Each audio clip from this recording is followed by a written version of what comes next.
At the beginning of the story, we see a group of terrorists traveling in several vehicles with small children. These children were taken from a local convoy in the same area. The terrorists had abducted them to increase their own power, planning to train them through brutal and dangerous methods from a young age. But what they didn't know was that skilled Turkish snipers were already hidden at their destination. They were about to learn just how deadly these marksmen could be. As soon as the convoy approached, sniper shots rang out from nowhere, one after another. In seconds, the terrorists were struck down, their forces collapsing before they even realized what had happened. Within just 30 seconds, the snipers had wiped out every single one of them. Unbelievable, isn't it? Let's count the kills. 1, 2, 3, 4, 5, 6, 7, 8, 9, 10. All gone in moments. After the chaos, the leader of the sniper unit stepped out from hiding. His name was Captain Vizbasi. We soon discovered that this commando captain had a long and bitter history with this particular terrorist group. Their conflict wasn't just professional, it was deeply personal. Behind their rivalry lay more than one tragic story. So let's go back to where it all began. In a flashback, on a dark and rainy night, two Turkish commandos, Yasar and Demir, were hiding in a dense forest. Their only companion was Yasar's loyal military dog, Messi. They weren't there by accident. During an earlier patrol, their team had been ambushed by a local terrorist group. All their fellow commandos were killed in the attack. Only Yasar and Demir managed to survive, taking cover behind parked vehicles and fighting back. Meanwhile, the brave dog Messi was helping them by collecting weapons from fallen enemies and bringing them bullets. Yes, this dog wasn't just a pet, he was a true soldier. Back at the base, another commando named Karan was requesting permission from General Osman to rescue the two trapped soldiers. The general approved the mission, and Karen's rescue team set out during the night. By dawn, they reached the combat zone and began tracking Yasar and Demir's location. At the same time, Yasar and Demir feared another enemy assault. Out of bullets, they prepared to fight with knives. Just then, the enemy appeared, but before they could strike, Karan's team opened fire from behind, taking them by surprise. Hearing the gunfire, the dog Messi barked loudly. That's when Karen realized his men were close by. He called out their names, and Yasar and Demir finally knew they were safe. They came out from behind the vehicles and warned Karan that there was a nearby enemy camp preparing for another attack. Karan quickly led his team toward the extraction helicopter. But suddenly, the terrorists launched RPGs, scattering the soldiers in every direction. And this is where the real deadly mission began. Karan divides his team into three groups. One team positions itself with a sniper. The other two teams hide in the grass, scanning for enemies. One by one, the enemies start falling to precise headshots. Then, a sudden bullet strikes one of Karan's commandos in the chest. Karan immediately orders everyone to retreat and carry the wounded soldier to the helicopter. Meanwhile, Yasar calls out for his loyal dog, Messi, but Messi doesn't move. Yasar runs toward him, lifts him up, and rushes to the helicopter. At the same time, Karan continues to hunt down enemies hidden in the grass, eliminating them one after another. Once everyone is aboard the helicopter, the injured commando receives first aid. The team begins their return to base. But then Karan notices Yasar's leg bleeding heavily. Soon, they realize the heartbreaking truth. During the crossfire, a bullet had also hit Messi in the stomach, and the brave dog hadn't shown any sign of pain. Yasar looks down to see his beloved companion lying lifeless in his lap. The love of such innocent creatures is truly pure and selfless. They sacrifice their lives without hesitation for those they love. Everyone tries to console Yasar. Even in victory, he carries deep sorrow back to base.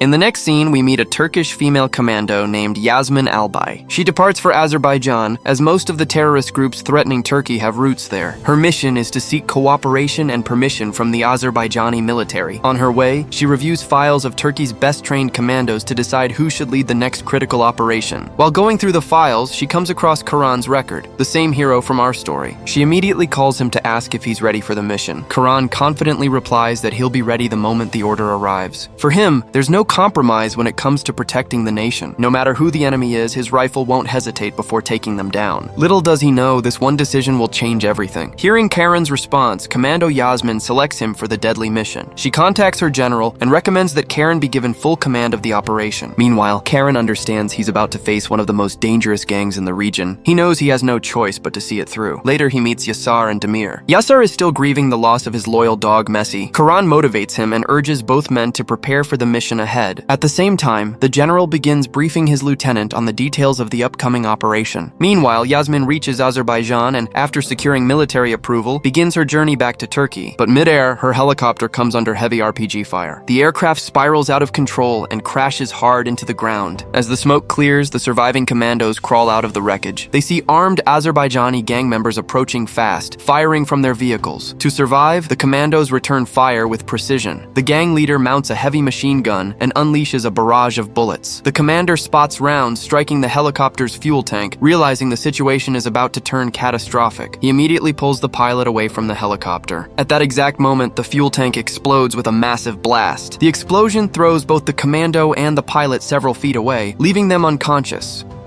A short while later, the same terrorist gang arrives at the crash site and revives them. The gang leader mistakes the pilot for a senior officer and demands to know their connection with the Azran military, but the pilot truly knows nothing. When he refuses to answer, the gang leader executes him on the spot with a blank shot. Seeing this brutal act, the commander grabs his weapon and opens fire. He takes down 3 or 4 terrorists before he is overpowered. The remaining gang members capture him and drag him to their hideout. Meanwhile, the lieutenant informs Karen that Turkey's most wanted terrorist, Gar, is also hiding at the same base. No matter who the enemy is, foreign or local, they will face justice. The lieutenant authorizes the mission immediately. Before leaving, Karan decides to visit his family. It's here we learn that Karan once had an elder brother who was also a commando. That brother went on a mission against this very same gang and never returned. Karan's mother begs him not to go, fearing she will lose another son. But Karan explains to her that he must do this for his country, to rid it of those who threaten its peace. He assures her that this mission isn't just his duty, it's his purpose. After an emotional farewell, Karan returns to his unit and begins preparing for battle. Karan briefs his team about the mission and makes them swear an oath. No one will retreat until their last breath. With determination in their eyes, the commandos move out. They climb through rough mountain terrain and reach the target zone. There, they set up sniper positions, watching every movement of the enemy camp below. Through his scope, Karen spots several vehicles approaching. Among them is a notorious terrorist named Ogar. Karan asks his spotter for the wind speed and distance. The spotter quickly calculates the data. Karan takes aim, fires a precise shot, and hits the target directly in the head. The rest of the team attacks from behind, eliminating the remaining enemies in seconds. Bodies pile up and the surviving terrorists panic, fleeing in their vehicles. As the last of the enemies escape, Karan and his team advance toward the base. While searching the area, one of the commandos makes a horrifying discovery. Karan radios the lieutenant through the satellite phone, reporting that they have neutralized terrorist Ogar. But as the soldiers search the bodies, they realize the shocking truth. The man Karan killed with that perfect headshot isn't Ogar. It's his long-lost brother, Kabir. No one dares to tell Karan at first. Finally, one of his men gathers the courage to reveal the truth. Karan rushes to the body, kneels down, and sees his brother's face. Overcome with grief, he breaks down in tears, cradling Kabir's body in his lap. He apologizes again and again, devastated by what he's done. Meanwhile, Lady Commando Yasmin has fallen into the hands of the terrorists. Seeing Karan's condition, his teammates are shattered and lose focus on the mission. Back at Turkish Army headquarters, the general and lieutenant receive tragic reports. Yasmin has been captured by a local gang, and Karan has accidentally killed his own brother. The question now is what orders should be given in such a heartbreaking situation.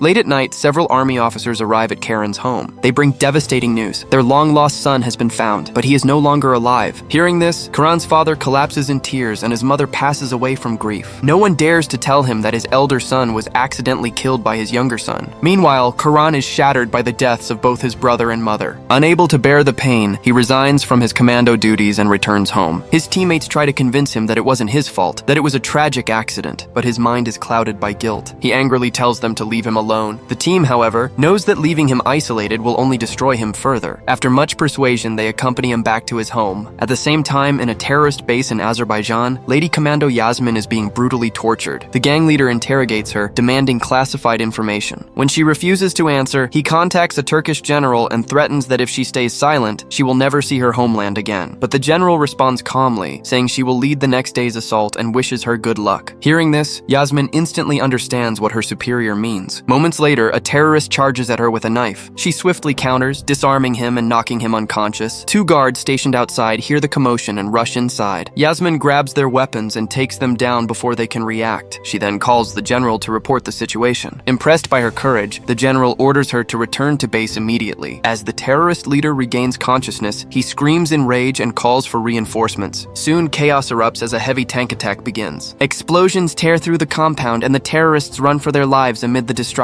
Yasmin takes control of the tank and annihilates the entire base before making her escape. Moments later, a Turkish rescue helicopter arrives and safely extracts her from the battlefield. Meanwhile, in Turkey, the burial ceremony for Karan's mother and brother takes place at a military cemetery. The major offers condolences to Karen's father and urges him to return to the army, if not for the nation, then at least to avenge his son's death. Karan remains silent, his eyes filled with sorrow. That night, he finally confesses the painful truth to his father. It was his own bullet that ended his brother's life. life. His father stands frozen, speechless, unable to comprehend the tragedy. At that moment, Lady Commando Yasmin arrives at Karan's house. She pleads with him not to make any impulsive decisions out of grief. She hands back his resignation letter and says, "Please, just once, come back to the army. We need you to help us find and destroy those terrorists." But Karan refuses. He says he will no longer return to military service and will spend the rest of his life with his father. He closes the door behind him. After all, who could live peacefully knowing they accidentally took their own brother's life? Karan prays for his brother's soul, drowning in regret. He spends his days staring at his brother's photograph, haunted by memories. The next morning, Lady Commando Yasmin informs the general that Karan and his team will not be returning to duty. The general realizes he has no time left and is forced to form a new team. The terrorist network has spread across Turkey and is rapidly expanding its reach beyond the borders. He gives the commandos a file and informs them that their first mission will be to eliminate the terrorist leader, Albek. The general hands over all of Albek's details to Yasmin and grants official authorization for the operation. Meanwhile, Karan's father urges him to return to the army. He tells his son to avenge his brother's death and to protect the country, reminding him that as long as terrorists roam free, countless homes will continue to lose their children. Hearing his father's heartfelt words, Karan changes his mind. He promises that if he cannot avenge his brother's death, he will never return home again. At the same time, Lady Commando Yasmin begins preparing her new team of soldiers for the mission. Just then, Karan walks in. Seeing him back in uniform fills everyone with hope and pride. The commandos salute him with renewed energy. In the presence of the general, all the commandos take an oath with their weapons held high. They vow to fight for their country until their last breath and to free their homeland from terrorism once and for all. The mission ahead is not just dangerous, it's nearly impossible. This enemy network is vast and deeply rooted, and taking them down completely will require immense courage and time. Meanwhile, at the terrorist base in Azran, Albek angrily questions his followers about the destruction of their camp. One terrorist nervously explains that a single female Turkish commando was responsible for their downfall. Hearing this, Albek becomes furious. He strangles the man and shouts, "If one woman could destroy everything, imagine what she could do if she led the entire mission. You are useless to me, and you don't deserve to live." Back at the Turkish base, Yasmin, the commando captain, gathers her team and briefs them on the upcoming operation. She explains each mission point in detail, marking all the enemy locations on the map.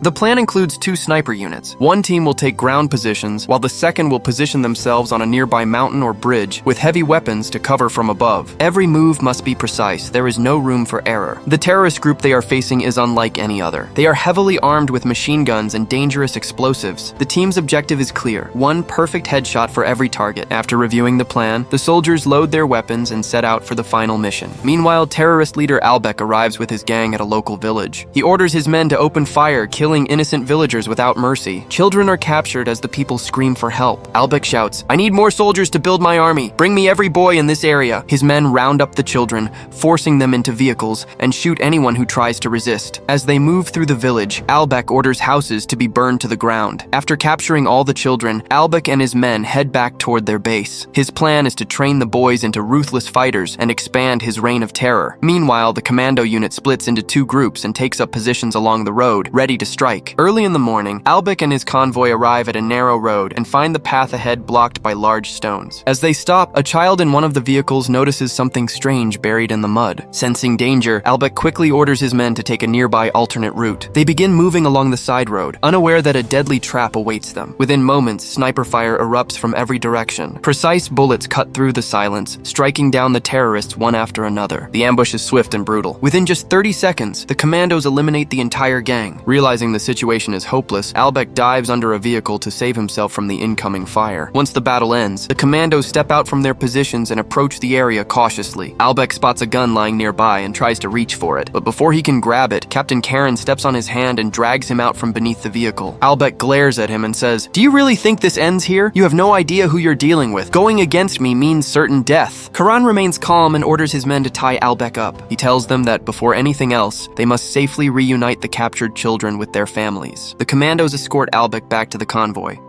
There, they return all the rescued children to their parents, bringing relief and tears of joy to the villagers. Once the children are safe, Karen points his gun at Albek and says, "This sacred land has no place for people like you. Tell me your last wish." Albek smirks and replies, "Just wait 20 minutes, I'll show you my true power." Karan looks him in the eye and says, "Fine, show me whatever strength you have left, because today, nothing will save you from me." With those words, Karen loads his rifle and ends it swiftly with 3 precise headshots. The display of skill and discipline by the commandos is nothing short of extraordinary. Moments later, a vehicle approaches from a distance. A young girl steps out, followed by an older man who seems familiar to the convoy. He questions the soldiers about what happened. The girl quietly walks toward the group, and all the commandos focus their attention on her. Holding her weapon, Karen watches her closely. The girl starts distributing chocolates from her bag to the rescued children. The soldiers observe her behavior from a distance, uneasy about her sudden appearance. Karan instructs one of his men to inspect the vehicle carefully. Suspecting something unusual, a commando moves toward the car to investigate. Meanwhile, at the nearby camp, a female commando monitoring the area through a drone spots a large group of terrorists advancing rapidly toward Karan's position. She immediately tries to contact him over the radio, but the signal doesn't reach. There's no network in their location. Without wasting time, she contacts the female sniper stationed near Karen on the bridge. Captain Yasmin quickly explains the situation and warns her about the incoming attack. Realizing the urgency, the female sniper sprints toward Karan's position and shouts his name to alert him. Meanwhile, the girl slowly steps in front of Karen, clutching her bag tightly. Karan places his hand on his weapon and begins to draw it out cautiously. At that moment, one of the commandos notices something alarming. The vehicle parked nearby is loaded with explosives, and the timer is counting down rapidly. On one side, a massive wave of terrorists is advancing toward them. On the other, the commando team faces the terrifying reality of an imminent explosion. The tension rises as every second ticks closer to disaster. And with that, season 1 of this thrilling story comes to an end. The next season will reveal how the brave commandos survived the explosion, rescued the convoy, and wiped out the entire terrorist network. Believe me, what's coming next will take the story to a whole new level. So before you go, please take a moment to subscribe to the channel. Your support truly means the world and helps us keep bringing you more powerful stories like this one. Drop a comment below and tell us what kind of movie explanations or stories you'd love to see next. Stay tuned, stay strong, and see you in the next season.